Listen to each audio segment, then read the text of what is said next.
Yep. And then it's going to catch us talking for a second.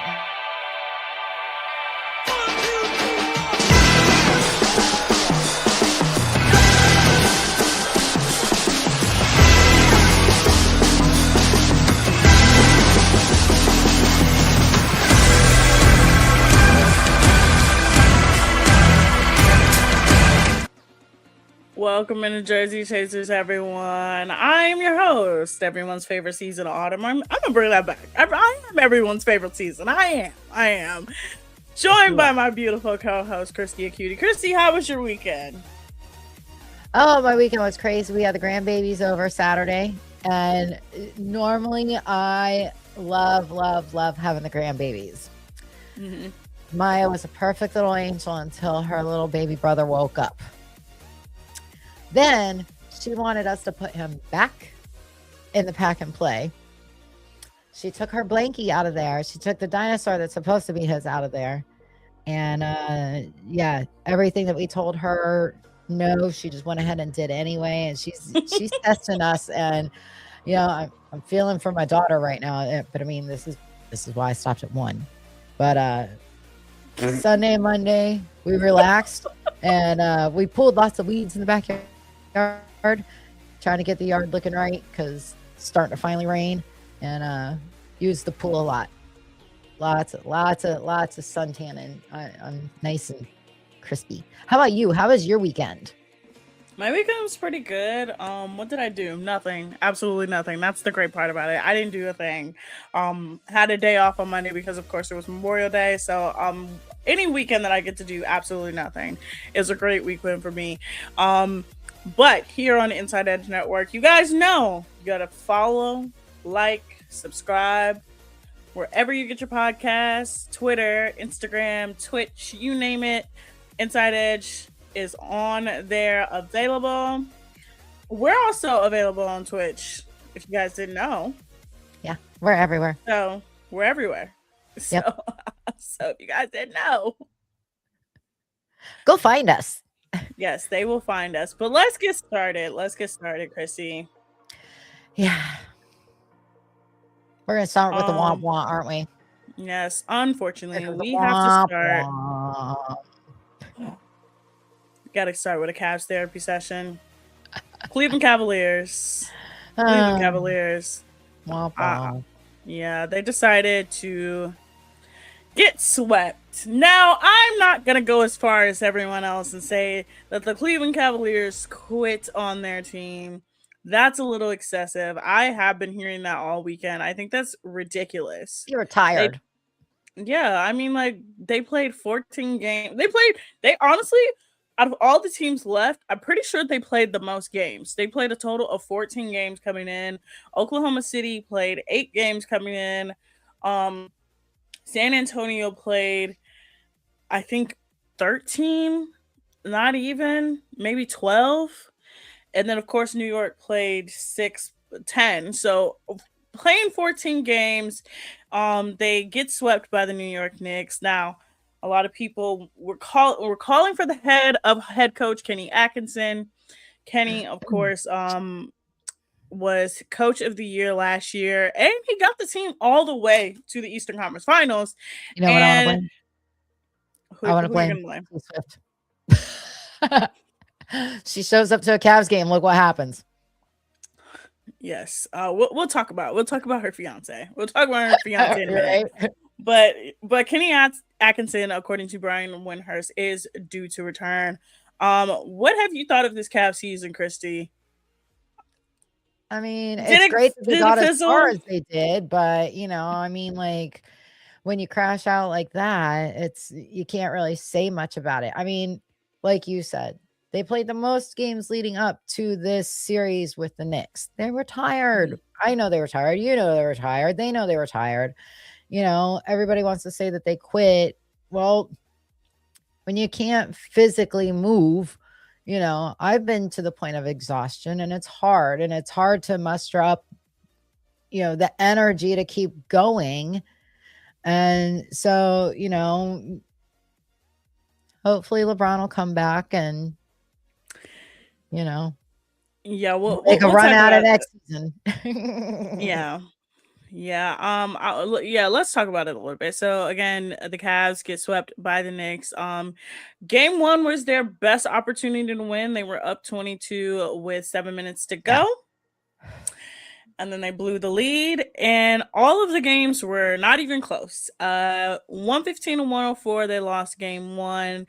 They lost game two, 109 to 93. Game three was 121 to 108, and then game four was 130 to 93. So the Knicks make their first NBA finals in 27 years. But again, I'm not going to be that fan that's like, oh, they gave up. Like, I give up on the team.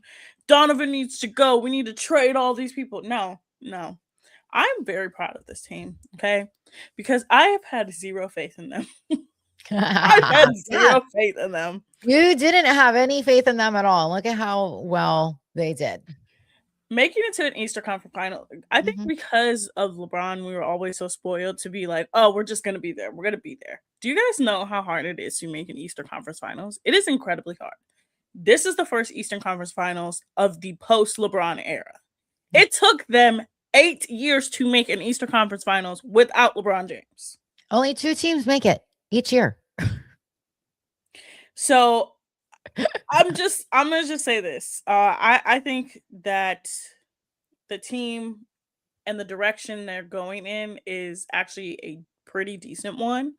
I think you definitely need help on your bench. You definitely need a little bit more depth, and you gotta be able to trust guys more. I think the biggest thing this season is that there was no trust, and we saw it in the playoffs. Like anytime that there was a moment of like hesitation, there was like no trust within there. And I saw somebody say on Twitter, like, the Cavs games were so stressful. They were. They were. Yeah. I literally almost developed an ulcer in one of the games because I was like, I this was is worried so about one of bad. my friends. He just had a heart attack. I was like, "Brian, don't be watching the games." But he did. Actually, no, he was asking people to tell him updates because he wouldn't watch it, Mhm. which is good. It's like, don't put Mhm. your life into the Cavs' hands. I wouldn't make you watch Absolutely. the Browns if you have heart problems. You know? But Yeah. But I'm gonna just say this. Getting swept by the New York Knicks is embarrassing. I genuinely hate the New York Knicks. I do. But yeah, I'm gonna say this. This is not like some people are like, oh, this is the greatest heartbreak of my Cleveland sports life. Babe. no, it's Welcome to the not. club. Not even close. Every generation of Cleveland sports fans has a heartbreak. If this is your first one, welcome to the club, baby. Right? You made it a long time. Either that or you're super young. And trust me, Like, if you think this is heartbreak, ask your grandparents about the fumble on the drive. look, I can go through it. I can go through it. We got the Or Red Right fumble, 88. the Sorry. drive, red, white, 88, Yep. the shot, Yep. getting swept by the Spurs in 2007, the fact that the Cavs couldn't beat the Celtics in 2008 and Or the 2009 and Bulls in the 2010, 80s. the Golden State Warriors and how we should have won a championship in 2015. I will always stand on that. In 2015, we should have won a championship. In 2016, Yeah. we won, but Yeah. then the Guardians lose. The Guardians alone have so many. Like, y'all, if this was your Well, first Cleveland sports heartbreak, just and welcome. the Browns Just have 0 welcome. and 16. You know? Oh yeah, the Browns have 0 and 16, 1 and 15. Uh Yeah. So, the you know, kick six. yeah. If this is the first time Cleveland has broken your heart, like I said, you're either very young Mhm. or you just, haven't been around Cleveland sports for long enough. No, no. So You must honestly, have gotten lucky enough to date somebody. yeah, because honestly, this getting swept by the Knicks, Yeah. honestly, this is Yeah, this is nothing. nothing. And everybody's been like crashing out. They've been like, it's the worst team. I'm like, you guys, the Well, Browns play in the city. people What are are a they lot doing? people are a lot more dramatic right now, like, than what they Yeah, used to be. I mean, it's yeah, yeah. back when we had the Red Right 88, the drive, and the fumble, there was no social media. So you could literally hear your neighbors in the hood screaming and yelling and breaking stuff, But like you didn't know how bad it was out there. Now we all know how bad it is out there. And this isn't that bad. No, not even close. Not even close to being bad. This is actually like, y'all, breathe, calm down. Well, But let's at move least, on to yeah, more that's a Cleveland news, right? yes, yes, yes. We'll talk about the LeBron. Well, actually, you know what? No, No, let's we're talk gonna. about it. Yeah. Let's talk about Okay. it right now. All Let's right. talk about it right now. We'll hold So off on the other Cleveland news. if you guys don't know, LeBron James is a free agent. He is not only this is not the first time in his career he's been a free agent. This is his third time. Yes, third time. But this is his first time being an unrestricted free agent. So what an unrestricted free agent means is that when you're a restricted free agent, the team that you're with can offer you either more or they can match the team that you plan to sign with. When you're an unrestricted free agent, you can essentially get offered a buku amount of money. You can do whatever you want. Your team doesn't have to match. You're just a free agent. So for the first time in his career, he's an unrestricted free agent. Now, I do not think he will sign with the Los Angeles Lakers. Again, I think his time in LA is done. I think he's done all he can do. He won a championship in the bubble. He got to play with his son. A lot of people think that either one of two things is going to happen. He's either going to retire, which I don't think he will. That's not LeBron James. That's not his competitive heart. Or he's going to sign somewhere else. And it only makes one logical sense where he could sign. Yeah, and that is because with the he's Cleveland not Cavaliers. staying in LA. And I think we've talked about this before. Like, yes, we've said, you know, his kids are still pretty much in LA. Yeah, well, But his he son, has, his but he son has a Bryce home is in in Cleveland. Arizona. Yeah, his son Yeah. Bryce is in Arizona. His daughter is, I think, about to either go to high school or she's in middle school still. She's like 12 or 13, which is crazy because I remember when she was born. And then Bronny, of course, plays on the Lakers. Now, I've seen some interesting things. I've seen, oh, we're gonna sign and trade, so sign a contract and trade a buku amount of players to get him on the team. I don't think it would take him a lot of money to come back, though. No, I don't think so. He's also about to be 42. And Right. I So love why do LeBron. people think it's gonna take all this? Because to get again, him? this is the first time that he's been an unrestricted. Last time Yeah. he was a restricted, every time it's been like oh, we got to jump through hoops to get him here, to get him back. Oh, I don't think it's going to be that hard. No, I he's think 42. yeah. Where else is he going to go? We've discussed this. Yeah, Cleveland's the only place that makes sense. Now, LeBron is the biggest fish they're talking about, but the second biggest fish that they're talking about is Giannis Antetokounmpo. So if you guys don't know, Giannis Antetokounmpo, it has been in a sort of very weird relationship with the Milwaukee Bucks. Giannis is very clearly the best player. They won a championship about 5 years ago. It hasn't really worked out since. They tried to get Damian Lillard to sort of say, like, here you go, like, we're trying to win. But Damian Lillard, of course, famously gets hurt. They didn't get swept in the first round. They lost in 5 games in the first round against an 8-seed Miami team that had no business beating them.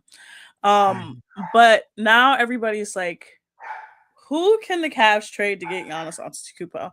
And y'all, I'm gonna just say this: I don't want Giannis. I don't want him. Our housewife from Utah, Angie, would be upset. Yes, Angie Castroneves. I'm sorry, Angie. Angie Gay. I don't want him though. Yeah. I don't want him. I think he's a nice player, but I don't want him here. We got enough. We got enough attitude. Oh, there you go. We don't need any more. We don't need any more. Let's move on. We're gonna have one story before we go to break here in a couple minutes. The Cleveland Guardians are first in the division with 33-25 record. They have a 4-game lead over the Chicago White Sox, who are 27-27. And just today, it was announced that Cleveland native Travis Kelce has now become a minority investor in the Cleveland Guardians. So what does that mean? That means he joined 3%. the ownership team. That means he has a small stake in the team. And that means that he can make business decisions about the team. What'd you think of this? It's 3%. I mean, what kind of business decisions is he really going to be able to make? I mean, it's kind of like a vanity thing. It's kind of like how Usher it has ownership in the Cavs. Like he doesn't really make a lot of decisions, but he's the Miles has vanity ownership in the owner. Cavs. I think it's more about I get to go to any game I want to for free. I can sit wherever I want to for free. I got the best parking spot for free. But I mean, and all the swag from the team that you want for free. But I mean, that's pretty much what they paid for.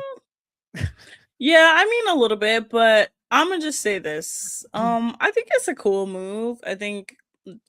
I don't know. I mean, Yeah. like as someone from the city, like if you grow up to become successful, that's always the thing that's in the back of your mind is I want to invest in a sports team because I want to own a little piece of it. So Right. him sort of saying like, hey, like this was really, really special to me. I want to own a little piece of it. I think it's pretty cool. I think it's pretty awesome. A lot of people are like, oh, we're gonna see him at games more, guys. You're probably not gonna see him at games more. Like Not you during probably football won't. season. Like football season's about to start. Taylor is going to start singing the national anthem at every single home. I can't say it. Every single home Indians game. I can't say the G word. I don't want that lady nowhere near my team. But when we come back from the break, we're going to talk about the wild weekend in sports because there was so much that happened. Yeah. And we're going to talk about it. Nuts. It was a little crazy. We're going to get a station ID. And then once we hit station ID, we're going to have about a 3-minute break. But thank you guys for watching us here on Inside Edge Network. We'll be back in just a few.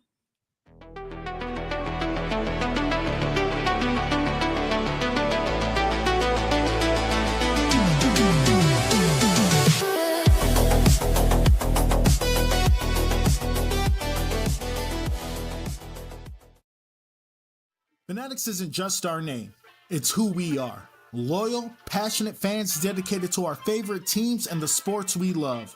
That's why we're honored to be able to offer fans the world's largest collection of sports apparel and jerseys from all over the leagues, teams, and players you love. We feature a wide selection of gear from every league, including the NFL, MLB, NBA, NHL, and NCAA merchandise, which allows us to serve fans from football, baseball, hockey, basketball, lacrosse, soccer, and golf, and everything else that gets your heart pumping. Go to fanatics.com by using the QR code on the screen right now to celebrate your teams.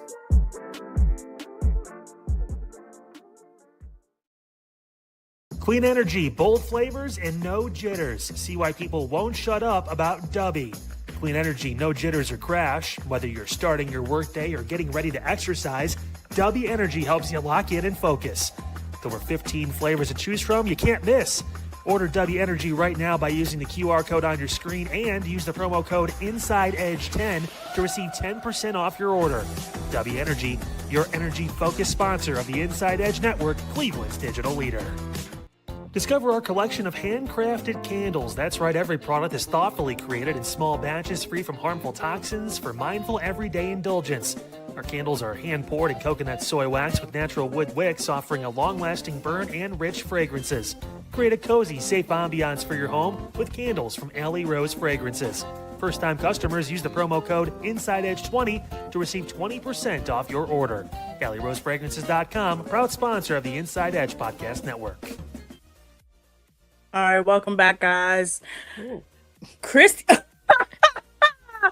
yeah. Let's talk about what happened this weekend all over sports. This was a crazy weekend. Let's specifically talk about what happened in the super regional, the NCAA women's softball super regional. I know people are going to be like, why are you guys talking about this? Y'all, this was the craziest story of the weekend. So this has to do with Texas Tech. Texas Tech is the defending Women's College World Series national championship. Texas Tech has a lot of money that they spent in NIL. They literally spent $1 million on a pitcher last year to win the College World Series. So there is a player by the name of Mia Williams. Mia Williams is the daughter of Jason Williams. Jason Williams is a famous NBA basketball player. Famously, high school teammates with Randy Moss, like everything. So Jason and his wife both went to the University of Florida in Gainesville. Both were standout athletes there. Their daughter Mia grows up and she goes to the University of Florida as well.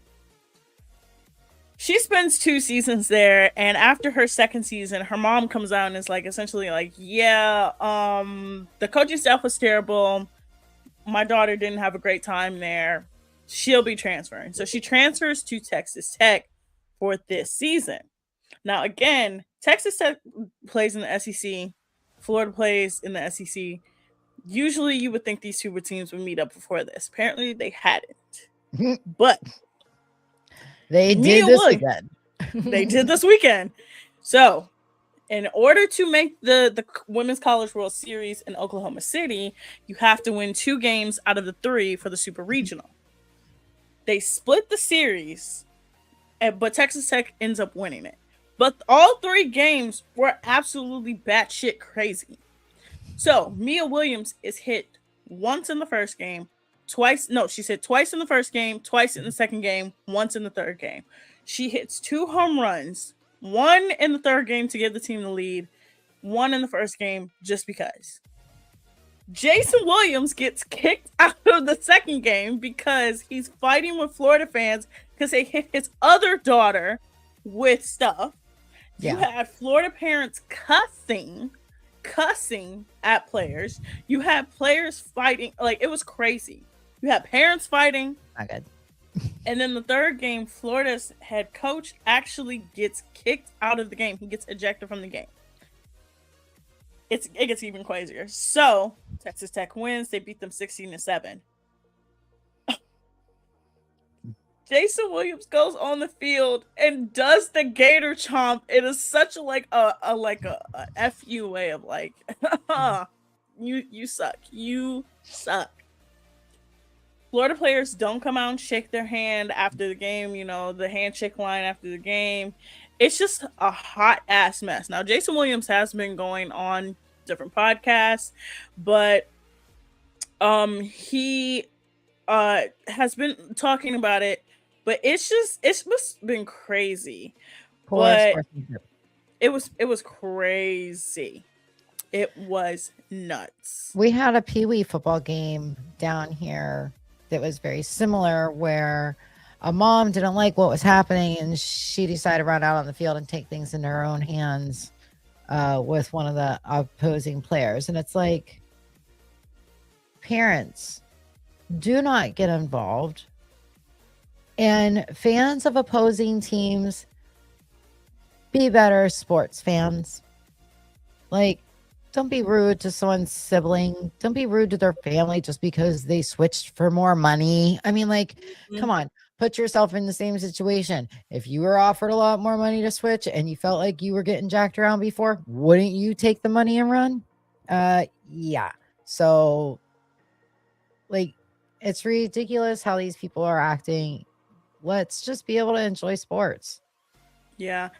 Now, Jason did come out and say this weekend, he essentially was like asked about like his affiliation with Florida. And he essentially was like, yeah, I don't want to be affiliated with the school anymore because of how they treated my daughter, how they treated me, how they treated my family, which I can understand. This is someone who went to the school over 20 years ago. His wife went to the school.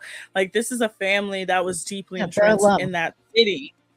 And that's how you treat them. Now, he did come out after the game and said the reason why the Florida coach got ejected is because he didn't want to shake hands with his daughter, which is, it sounds a little crazy, but I understand. We talked smack about the coach. Why would he want to shake hands with her specifically? Granted, if you felt like you were getting a shaft, leave gracefully. A lot of a lot of sports figures feel like they're getting the shaft by, a team that they played for previously or a coach that they played for previously, but they don't go out there and start talking a bunch of shit right away. Honestly, Because it does make it look bad. Because, okay, well, granted, there's not Major League Softball, but if there was, there is. It's called the AUSL. well, my bad.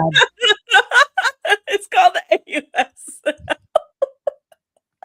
Well, do you think their coaches are going to look at that type of situation and be like, are we going to have that type of problem in the locker room? Maybe. I don't know, but yeah, that was a pretty nutty finish. Also this weekend, the women's college G1 lacrosse tournament happened, and it was a controversial finish in that game. It was against two of the most winningest teams in lacrosse history, with Northwestern and North Carolina, and a lot of people think North Carolina was cheated out of the national championship because of a play that happened. But it's Northwestern's first championship in over 2 years. And we have to talk about what I think was the most hilarious event of the weekend. Have you heard of the enhanced games, Christy? Wait, what?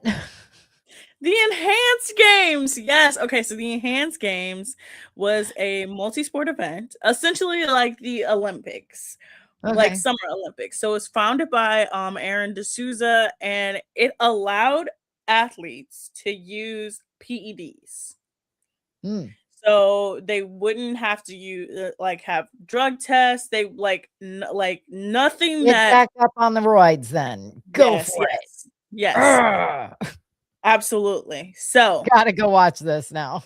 Oh, it was a hot ass mess. It was so bad. But the good thing about it is that a lot of the athletes did get paid. So like for winning a race, you could win up to $1 million. For losing a race, you could win like $20,000. Well, so that was I could go lose a race.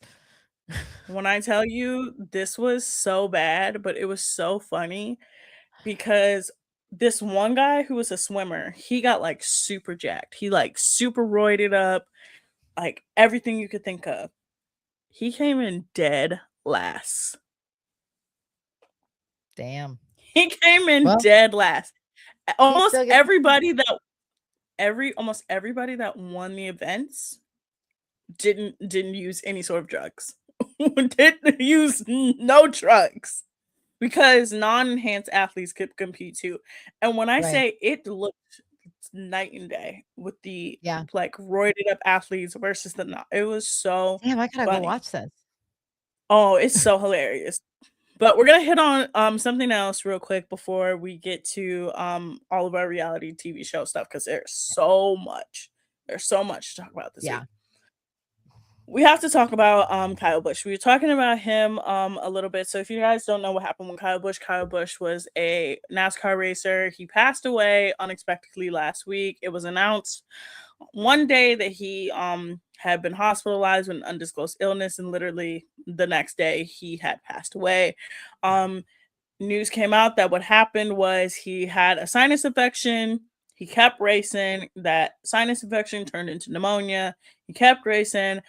Pneumonia turned into sepsis. And I don't know if you guys know this, but when sepsis hits your body, that's pretty much a death sentence. It hits it quick, and it hit his body quick. He was apparently found in his home, and his family got him to the hospital, but it was too late. Now, I was telling Christy, everything I know about Kyle Busch was completely diabolical. Pretty much. Everything I knew about that man was not good. Not good. If you watched any of the pre-race festivities or honorings, whatever you want to call it, they did interview, of course, a lot of his current competitors, his former competitors, and his nickname was Rowdy for a reason. Now, I wasn't a fan of his. I've never been a fan of his. I thought it was a disgrace that he was driving the number 8 car because I'm a Junior fan, and him and Junior had a notorious rivalry. So any Mm-hmm. fan of Junior's who has a JR tattoo on them is not going to be a fan of Kyle Busch. Now, that being said, how he passed was a super shocking. Like, I couldn't, but to know that he, of course, wasn't going to slow down or stop because it's racing, you know, he pushed himself all the time. I mean, as a kid, he pushed himself. He was unfortunately one of the greatest NASCAR drivers ever. He's the most winningest NASCAR driver, and you know, it was a shame that he passed away the way he did. Yeah. It was crazy, and if you think about it, like, there's a lot of NASCAR drivers that have passed away in super weird ways. Greg Biffle and his whole entire family were on a plane. Plane and it blew up. Yeah. Joe Gibbs, he's had a couple of family members, I think sons and grandsons, pass away in helicopter crashes, sometimes leaving or coming to the races. Like, you know, these guys, they are just so used to hopping on to these planes or these helicopters, jumping into their race simulators, no matter how they're feeling. And, you know, they live life fast. And unfortunately, you know, I want to know what happened in the race simulator. Did he finish the race first? That's crazy that you asked that. That's nuts. But I mean, yeah, an inquiring mind wants to know. But yeah, I mean, super sad for Kyle Busch and his family and all the drivers that knew him and that raced with him. That, you know, tons of the drivers that are racing now grew up watching him as kids. You know, they were sharing pictures of them meeting him at a race and getting a picture with him. And, you know, to them, that was everything to be able to drive with their hero. So it's a shame. yeah. Indy racing was fun this weekend. Yeah. I didn't want to bring down the mood, but like I said, anything I knew about the man was completely diabolical. I knew he punched somebody in the face during a race. He got out of his car. Also, Oh, yeah, that happened. I did think what was interesting is that I saw something that said it for the first time since 1979, this weekend was the first time a Bush or an Earnhardt did not race in NASCAR, which is crazy. Yeah. That's crazy. For over almost 50 years, two Yeah. people or two families. Yep. Generations. So they are saving the number 8 for Kyle's son to drive once he gets old enough to be able to drive a NASCAR. You do have to be 18. So once again, I don't think that Kyle should have had the 8 anyway. He started off as 18. Then he went to 38. Now he's 8. And to have the number 8, because that was Junior's for so long, it's weird to me, but that's me. Yeah. Before we go to another quick break, and then after the break, we'll have an extended long Much talk more about upbeat stuff. well, we have to talk about tennis real quick. Yes. Roland Garros, the French Open, is occurring right now, and I'm gonna say this: every time the French Open happens, there's a stupid headline. There's the dumbest stuff happens, and I'm gonna say this about tennis players. Tennis players are the most irrational people I've ever met because nothing that they beef over makes any sense. Like, at all. Like, at all. Like, nothing. Like I could tell you the most ridiculous thing, and I'm like, yeah, these two tennis players are openly beefing over it. Like, why? So I'm gonna just go over it real quick before we go to the break. Elena Rybyanka, who is the world number 2, she lost in 3 sets, which is crazy. Coco Gauff has made it past the first couple rounds. Coco is the defending champ. She beat Ariana Sabalenka last year, which I always root for that lady to lose. She's super villain. Naomi Osaka has been in the news twice. She wore a beautiful, and when I say beautiful, I mean beautiful dress. In her opening, it was couture, so that means it fit her body, and of course, it's France. Why would she not wear French couture? Um, and then she, of course, faced some backlash for that because you can't be a woman, you can't be black, you can't it's just. And then the infamous dinner. So Naomi actually hosted a dinner for black tennis players and personalities in France. And she's gotten a lot of backlash. And essentially she said, what's the problem? Like, the white players do it too. This is not a big deal. And like I said, tennis is stupid. They have the dumbest controversies. Because you're mad at this girl for having a nice dress and having dinner with her friends. Okay, I have to interject here because you mentioned people are mad at her for posting a picture of her with her black friends at a dinner. It's all black tennis players. Tennis figures. Yeah, they're black tennis players, black tennis professionals, anyone that was black and involved with tennis, and then not Venus and Serena were at this dinner. To me, this for somebody to have a problem with it, I think is stupid. Why should you? Are you jealous because you didn't get invited to the dinner? Like, there's no reason for anybody to be upset over this. And I wanted to bring up something else where race kind of played a part into something. I did a quick short with my buddies over the weekend, and it was, take one of these quarterbacks out of this equation that you don't like, you think is the worst quarterback. There's Patrick Mahomes, Dan Marino, Joe Montana, John Elway, Tom Brady, and Peyton Manning. And out of all those guys, I said Patrick Mahomes, and my reasoning is because I think the other guys faced more difficult and harder playing defensive players. Okay. When you explained that to me, I understood it. Right. So one of my co-hosts, I won't say which one, but he was like, you're going to get dragged through the mud over this because you picked the only player of color. And I'm like, that has nothing to do with my reasoning. Whenever I talk about football, I try to talk about not only how I feel personally, but like when you ask me like what I think out of all those players, who is the best player, I'm going to give you my honest opinion on who I think is the worst one out of those players, because that's my honest opinion. I'm not going to think with my heart and be like John Elway, because that would be the obvious choice for me since I'm a Browns fan. He broke my heart 2 times in the 80s. Took away chances for my team to go to the Super Bowl 2 times in the 80s. John Elway is literally like, you cannot say that man's name in Cleveland. You cannot say it. He killed his own agent. Anyway, so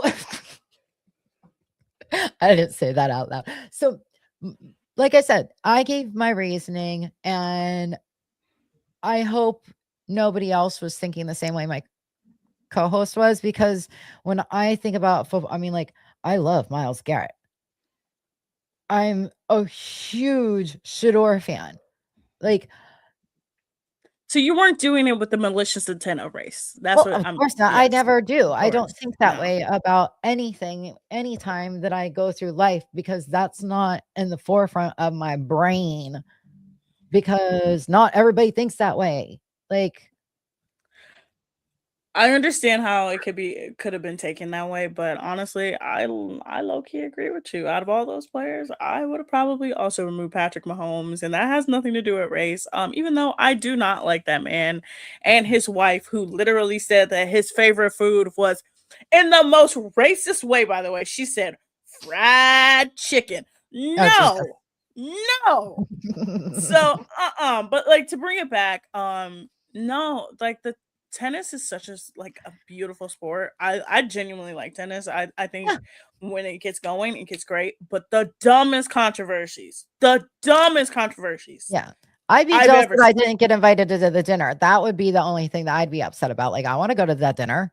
And again, this is a sport that has been notoriously like has not really embraced like black stars. Yeah. Like again, you had Arthur Ashe, who's a black star. You had Serena and Venus, and now you have more people, more black young people playing this game. And instead of saying like, "Oh my God, our game is getting out there," we have young people playing it. You're mad because they all decided to get dinner together. Stupid, just dumb. Now, when we come back from the break, we're gonna talk about Real Housewives of Rhode Island, Summer House Reunion. We're gonna give you a Love Island UK preview. We're going to talk about Love Island USA and why they are not dropping that cast right now. And we're going to get into a whole lot more, but you guys are watching us here on Inside Ed Network. We'll be back in a few. Take a break. Take a little breather. Don't go anywhere. Please don't go anywhere. We love you. But we'll be back in just a few.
Welcome back, everyone. Christy, I just got well, I Oh, don't just get, I'm always trolling. Um, the producer of Mormon Wives just spoke to Variety. Now, this is we're getting into our reality show, like pop culture segment, you guys, portion. all right? But the producer opens up on whether Taylor and Dakota will appear in season 5 following the controversy. They said, I've talked to Taylor and she wants to come back. I want her to come back. So I'm really hopeful that that's going to happen. This is the crazy part. This is where I'm like, oh, she's whoever this producer is insane. They said she's amazing. I mentioned Paris Hilton and Kim Kardashian. Taylor Frankie Paul has that thing like her two predecessors do, where she's just made for this. To share her life on camera, she does it like breathing air. She doesn't edit herself. She's really built for this type of lane. So I'm very hopeful that she'll be back very soon, and I'm hopeful we can do all sorts of other projects with her as well. And then she said, if you watched the live feed from the judge's courtroom, both Dakota and Taylor have to stay away orders now that are official. So unfortunately, whatever your perspective, we won't be able to shoot with them together ever again, or at least for a very long time. But I'm very hopeful that we'll be shooting with both of them or either of them very soon. Which is crazy to say. That's nuts. Give them a bigger platform. Why would these two people are genuinely insane? Do not give them a platform. No. And she's openly beefing with her co-stars who are like, girl, you're crazy. There's a reason why. That's the reason why the producer wants her back. Because she's batshit crazy and she will bring in viewers. Yeah, it makes sense as a producer. It does. It does make sense as a producer. So as let's just no. So let's get into all the different things. So number one, Southern Hospitality just released their reunion trailer. The Valley released their mid-season trailer. We're gonna get into the Valley soon. We're probably gonna get a trailer here soon for the Real Housewives of Rhode Island reunion as well, because they're gonna shoot it as well. Remember how we mentioned Huda and Louis? I understand. Yeah, I get why they broke up, because Huda released a single. It's bad. Oh. Don't listen to it. It just sounds like a bunch of Instagram captions melded together into a song. It's really bad. Mamacita. Amaya and Shelly we're at the AMAs this weekend, and we're gonna, you know what? Let's start with Love Island. Let's start with Love Island. Let's do it. Season 8 of Love Island is due to start soon. This is the official promo cover of the show.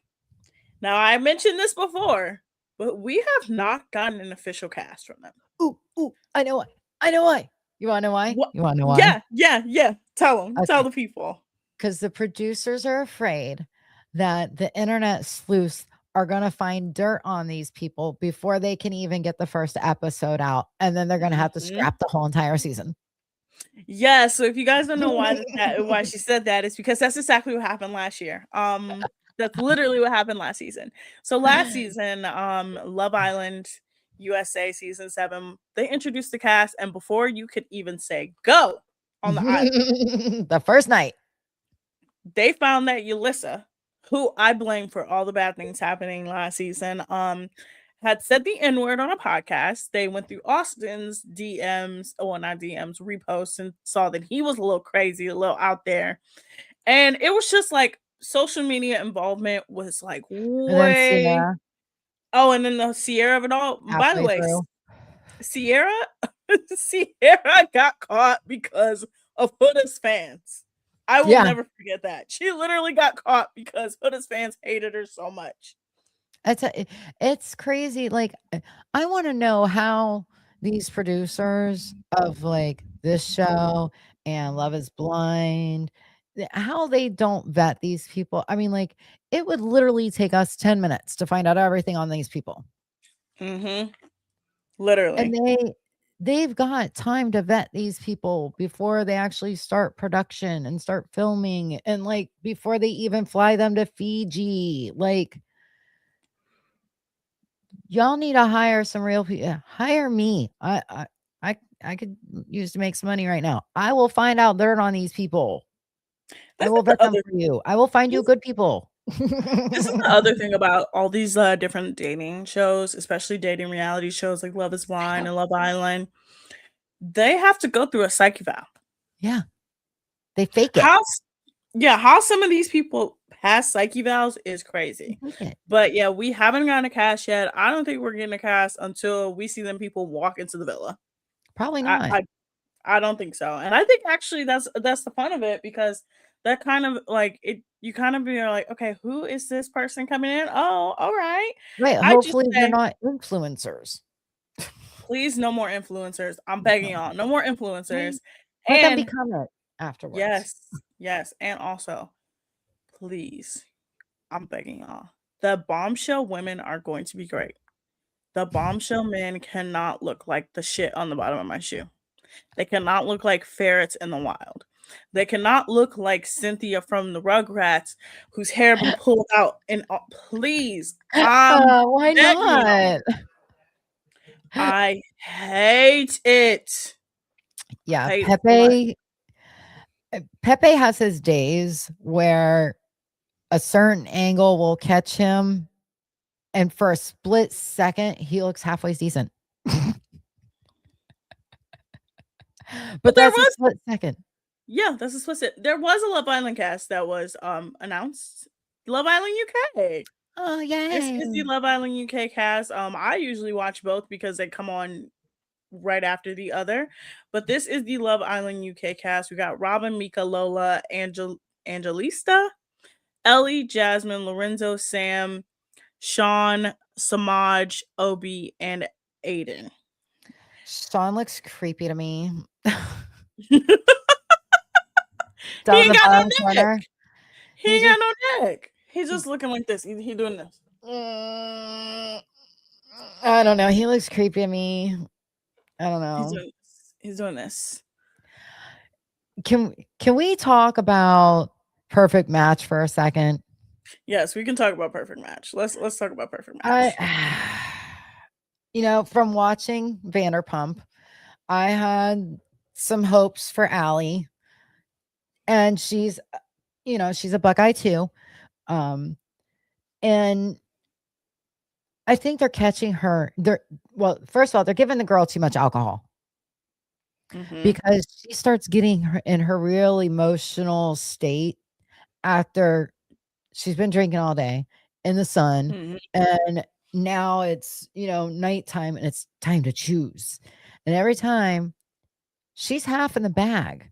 I told you, like, I didn't know if half the time she was joking or if she was being serious, and you're like, no, she's being dead ass serious. And yeah, because she's drunk.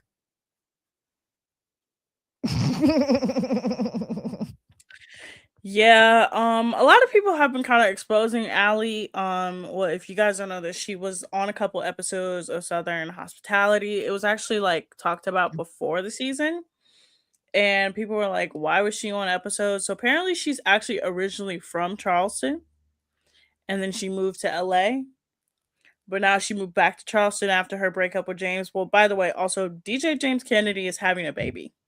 What? Yeah, he's having a baby. I forgot to tell you that last week. He's having a baby. Oh my God.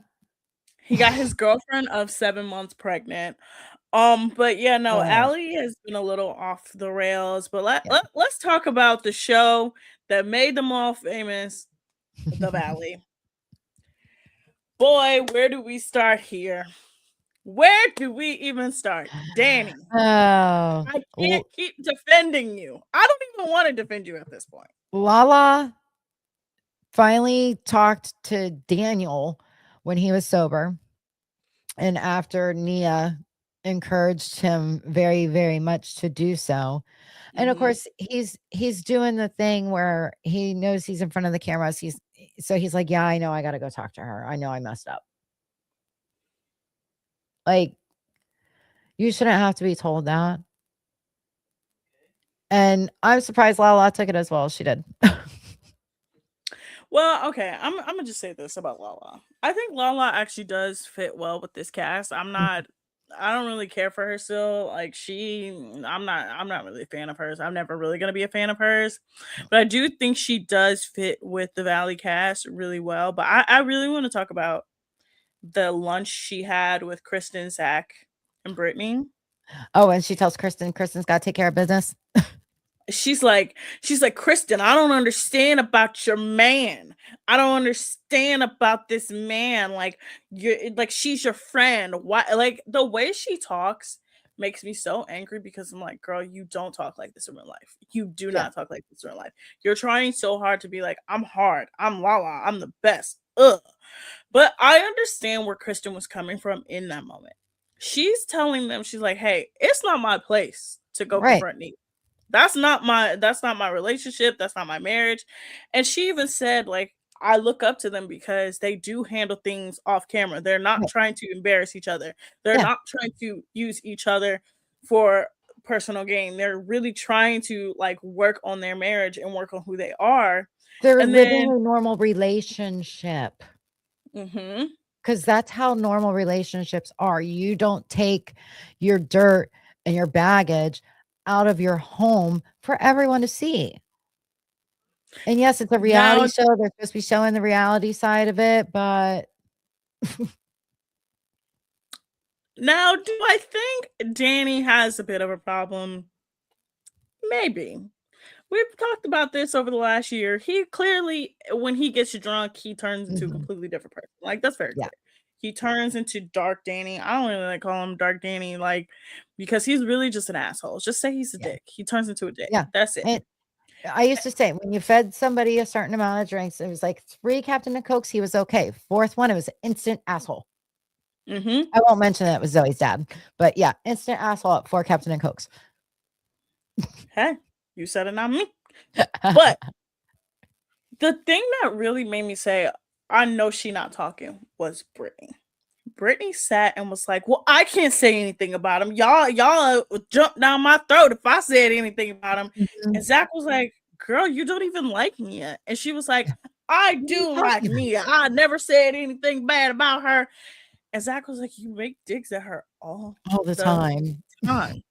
And then they showed evidence of her making digs at Nia.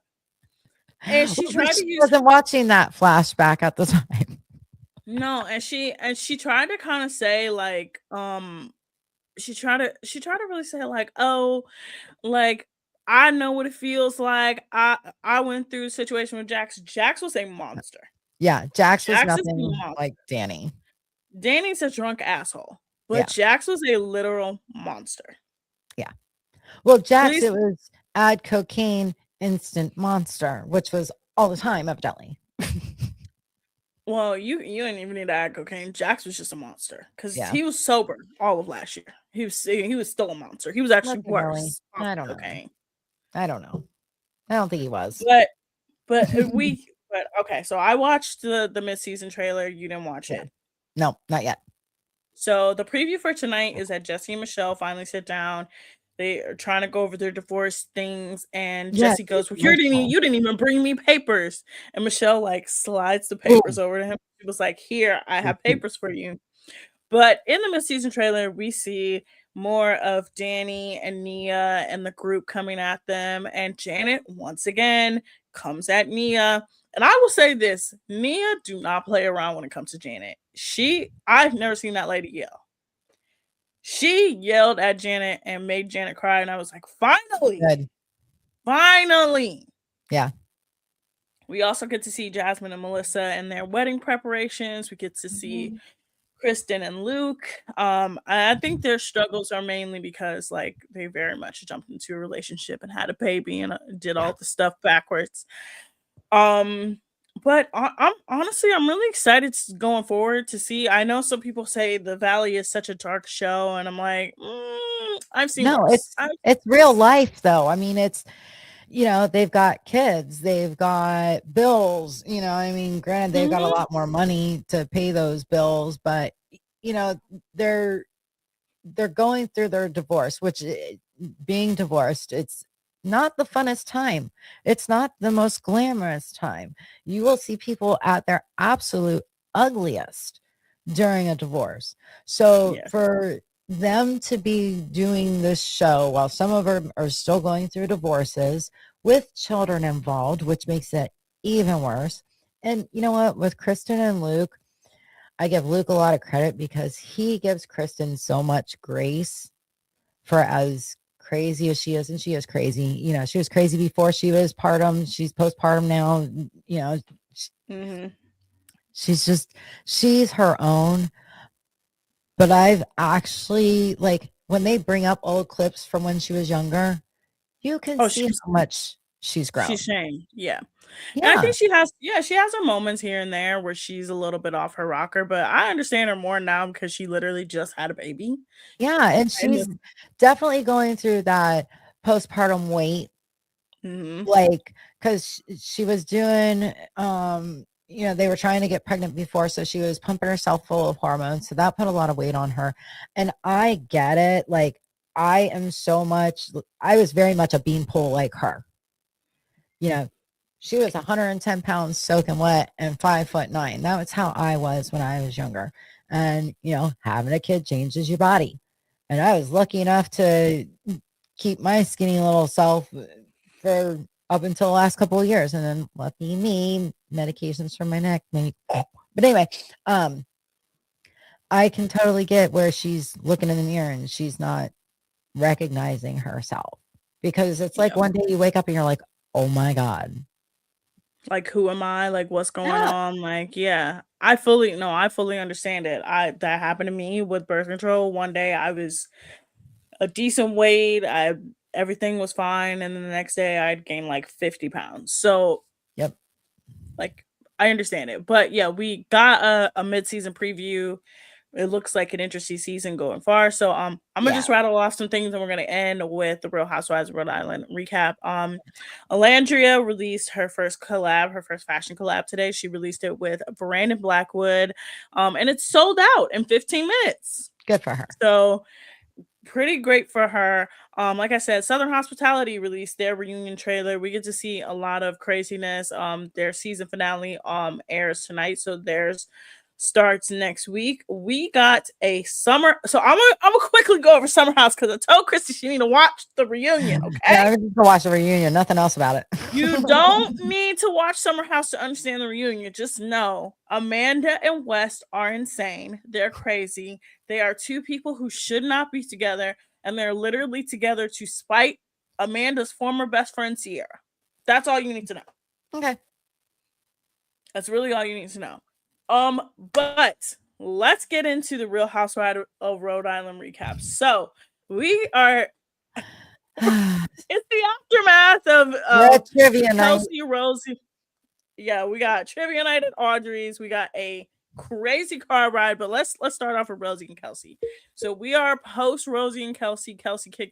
Rosie kicking Kelsey out of her house, calling her a slam pig, doing whatever she does. Now Kelsey gets on the phone with Liz and just lies through her teeth. Yeah, lies through her teeth. And she's like, oh, Rosie's no fun.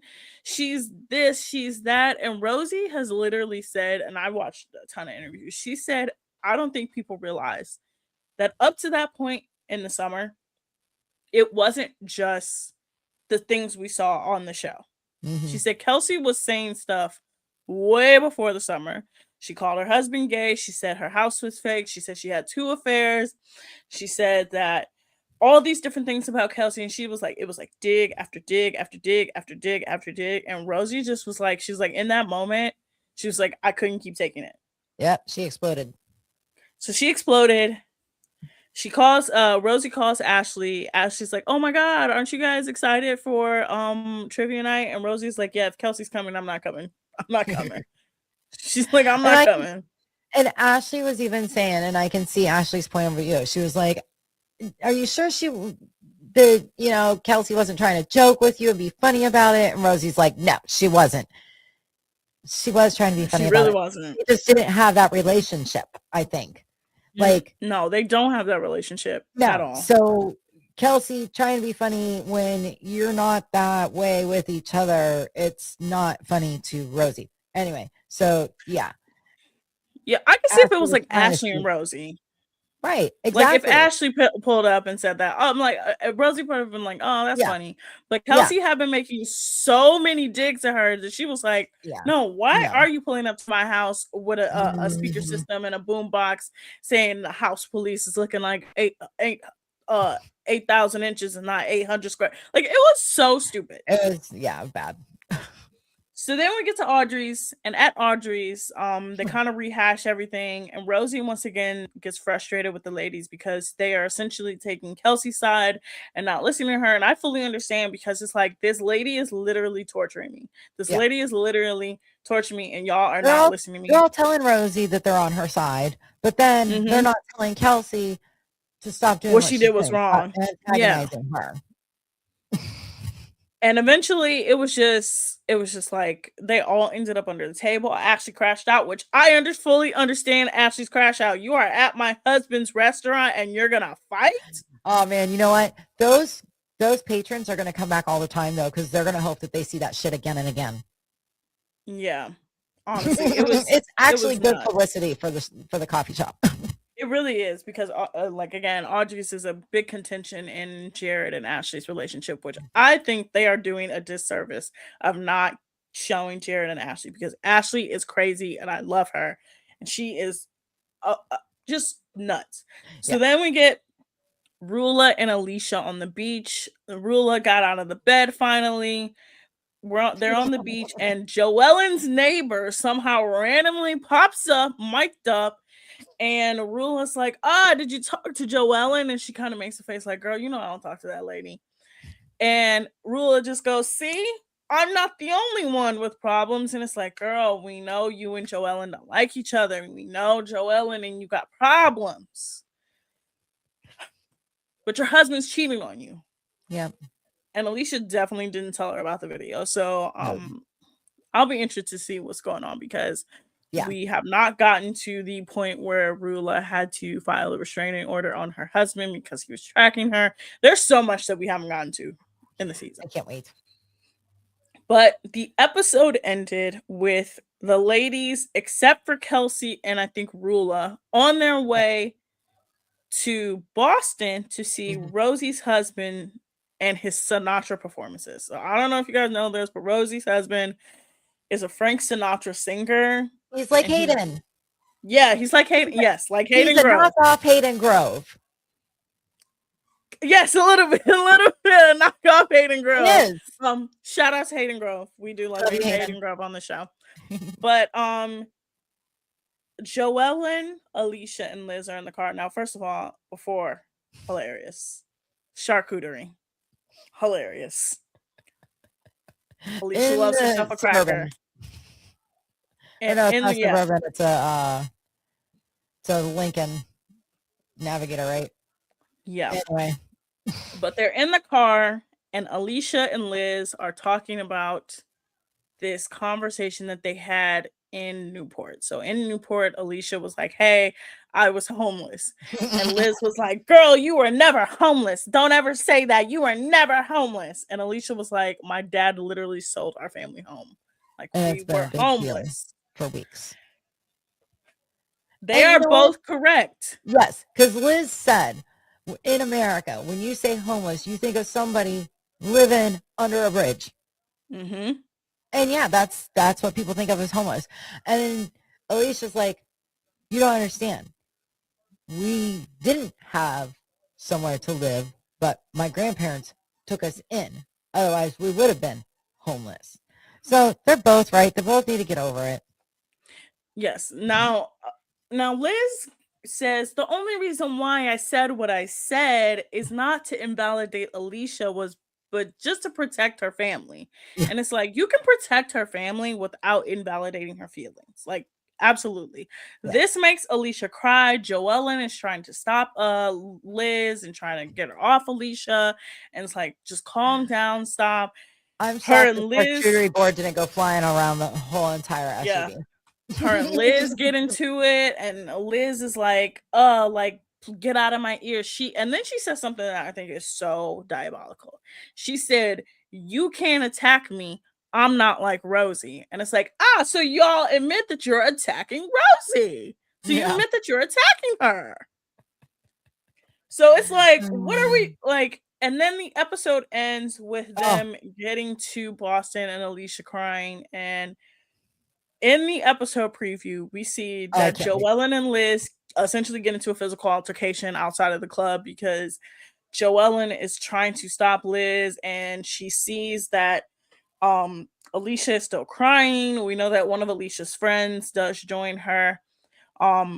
And she's also one of Rosie's good friends. But it just, apparently this Boston trip is the trip that's like, Andy has talked about it. He's like, y'all don't even understand. Like, this is going to be nuts. It is going to be crazy. Just from what we saw already, like, it's going to be nuts. I can't wait. It's, again, just craziness all around. Now, before we do leave, before we get out of here, I do have one more thing to share. Love Island USA, while we were on the air, did share a statement about season 8 going forward. Again, we don't know any of the cast. We don't know anything about the cast. But what'd they say? Hold on, let me pull it up. I just had it, but I lost it. Hold on. Essentially, what it says is the villa runs on good vibes, and so does this community. We love seeing your reactions, opinions, and debates, but everyone deserves to feel safe and respected. This is a space for fun, not negativity. So keep it kind, keep it positive, and remember, this is Love Island. Oh, jeez. I'm just going to take a wild guess here. That means they're about to put a bunch of bullshit on our screens. And that means that they heard us talking. They know that everybody is going to be mad. They know they're about to do some shit. Yep. They're either going to throw some wrenches in there that we're not going to be happy about, or everybody's going to get coupled up and it's going to be lame. Again, they start next Tuesday. Yeah, next Tuesday is the day that the season starts. Literally June 2nd is when the season starts. So we, of course, will talk about it. I think we should definitely do a live watch along of the show. Yeah. Maybe not. I got commercials. I told you I don't got commercials. So when you don't got commercials on Peacock, it comes on at 8:30. So I can sign into my Peacock and we can watch it. We can have a little watch along probably next Wednesday, because next Wednesday will be episode 2. So we can do a watch along either episode 1 or episode 2. You decide. Also, you know what? Let's extend the invitation to our program director, Anthony Alford. Oh yeah, Double A, please come on and we can all watch it together. I gave him and Eli an assignment on what to watch. They better have watched. Speaking of Eli and Chad, they're gonna be coming up pretty soon. But we got to get out of here, people. Subscribe to Jersey Chasers on YouTube at Jersey Chasers. Please, please, please. Let us get monetized. Let us make money. We need money, people. Money. You'd see more of us if we made money. Also, follow us on all social media platforms. And when I say all, I mean all. We have Instagram, we have Facebook, we have Twitter, we have Threads, we have a Twitch account. Yep. We have YouTube, like I mentioned. We're on iHeart. Listen to us wherever you get your podcast, whether it be Apple Podcasts, Amazon Music, iHeart, Spotify. Listen to us everywhere. Next week we're gonna try to do a live watch along with Love Island one of the days. But we probably are gonna also have a normal Jersey Chasers episode. But Chris, do you have any more thoughts before we get out of here? No, I gotta get going, man. I got an appointment tomorrow. I'm super excited. Finally got to close the deal. Yeah. Congrats, Chrissy. All right, but this has been Jersey Chasers, and we love you guys. Tune into all the other beautiful shows on the network. We love you. Bye. Bye.